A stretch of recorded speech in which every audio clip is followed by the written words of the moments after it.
বছরের শুরুর দিনই দুর্ঘটনা। নতুন বছরের শুরুতেই কলকাতা এবং জেলা মিলিয়ে 4টি দুর্ঘটনা ঘটেছে। কসবাতে মোটর বাইকে ধাক্কা মারে গাড়ি। আশঙ্কাজনক অবস্থায় রুবি জেনারেল হাসপাতালে ভর্তি এক তরুণী সহ 2 বাইক আরোহী। দুজনের মাথাতেই গুরুতর আঘাত রয়েছে। পুলিশ সূত্রে খবর, বাইক এবং গাড়ি সিগন্যাল ভেঙে এগোচ্ছিল। পুরুলিয়ায় দুর্ঘটনা, আহত ডিএসপি সহ 4 জন পুলিশ কর্মী। বারুইপুর বাইপাসেও দুর্ঘটনা ঘটেছে। ট্রাফিক আইন ভেঙে নয়নজুলিতে গাড়ি উঠে যায়। পাকসাকা 7 পয়েন্টের কাছে 4 নম্বর ব্রিজে নিয়ন্ত্রণ হারিয়ে ডিভাইডারের উপর উঠে গেল লরি।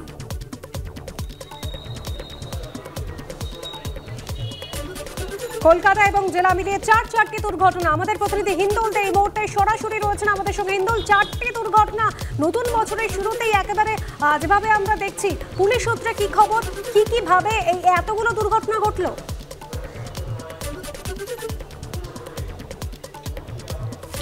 একেবারে তোমাকে বলে রাখি যে পরপর 4টি দুর্ঘটনা, কলকাতা শহরে 2টি এখনো পর্যন্ত জানা যাচ্ছে এবং জেলায় কিন্তু 2টি দুর্ঘটনার খবর এখনো পর্যন্ত সামনে আসছে। তোমাকে দেখাবো, আমরা কসবা থানার সামনে রয়েছি। তুমি এই যে গাড়িটি দেখতে পাচ্ছ, এই গাড়িটির সঙ্গে কিন্তু একটি বাইকের দুর্ঘটনা হয়।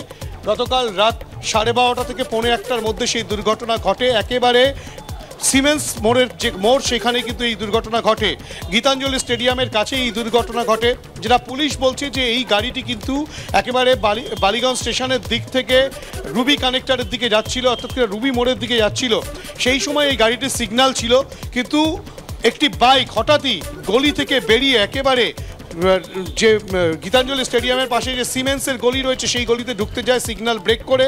তখনই কিন্তু এই দ্রুত গতির গাড়িটি সেই বাইকে গিয়ে ধাক্কা মারে। সেই বাইকে যিনি আরোহী ছিলেন সেই তরুণী, তার অবস্থা যথেষ্ট আশঙ্কাজনক। রুবি জেনারেল হাসপাতালে তার চিকিৎসা চলছে এবং বাইক চালক যে তার বন্ধু ছিল সেও কিন্তু আশঙ্কাজনক অবস্থায় রয়েছে।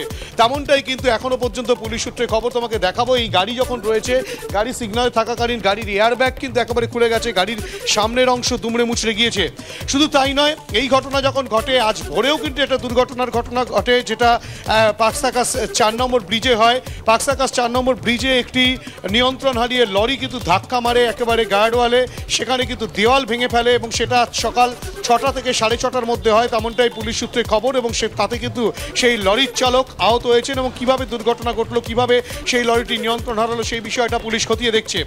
পাশাপাশি জেলার খবর তোমাকে বলে রাখি, বারুইপুর পুলিশ জেলার অন্তর্গত বারুইপুর যে বাইপাস, সেই বাইপাসে নরেন্দ্রপুর থানা এলাকায় একটি গাড়ি কিন্তু একেবারে নয়নজলিতে পড়ে যায়। চালক সহ আরও 2 জন ছিলেন, তাদেরকে অক্ষত অবস্থায় উদ্ধার করা গিয়েছে। প্রায় আধ ঘন্টার চেষ্টায় সেই গাড়ি উদ্ধার করা যায়, কিন্তু তাতে যেটা বলা হচ্ছে পুলিশ সূত্রে, যে নরেন্দ্রপুর থানার পুলিশ সূত্রে খবর, যে সে কিন্তু একেবারে লেন ব্রেক করে অন্য রুট দিয়ে গাড়ি চালাতে গিয়ে কিন্তু এই দুর্ঘটনা ঘটে। পাশাপাশি তোমাকে পুরুলিয়ার খবর বলি, সেখানেও একটি দুর্ঘটনা ঘটে। সেখানে ডিএসপি ট্রাফিক তিনি আহত হয়েছেন। এক্সাইজ ডিপার্টমেন্টের একটি গাড়ি ডিউটি কর্তব্যরত অবস্থায় ছিল এবং কর্তব্যরত অবস্থায় থাকা ডিএসপি ট্রাফিক তাকে কিন্তু রীতিমতো গিয়ে ধাক্কা মারে এবং বেশ কয়েকজন পুলিশকে সেই গাড়িটি গিয়ে ধাক্কা মারে এবং সেটা রঘুনাথপুর মোড়ে হয়েছে পুরুলিয়ার। সেই ঘটনায় বেশ কয়েকজন পুলিশ কর্মী আহত হয়েছেন। অর্থাৎ বর্ষবরণের রাত থেকে শুরু করে বছরের প্রথম দিন একের পর এক দুর্ঘটনা শহর এবং জেলায় ঘটনা ঘটে গিয়েছে এবং তাতে কিন্তু আশঙ্কাজনক অবস্থায় বেশ কয়েকজন রয়েছেন। এবং কসবার যে ঘটনা, এখনও পর্যন্ত কসবার ঘটনা, সেই গাড়িটিকে আটক করা হয়েছে, বাইকটিকে আটক করা হয়েছে এবং সেই ঘটনায় সেই তরুণীর অবস্থা কিন্তু যথেষ্ট আশঙ্কাজনক, তেমনটাই পুলিশ সূত্রে খবর।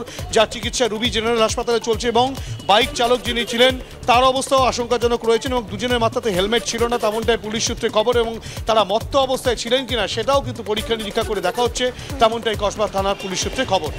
ধন্যবাদ বিন্দু।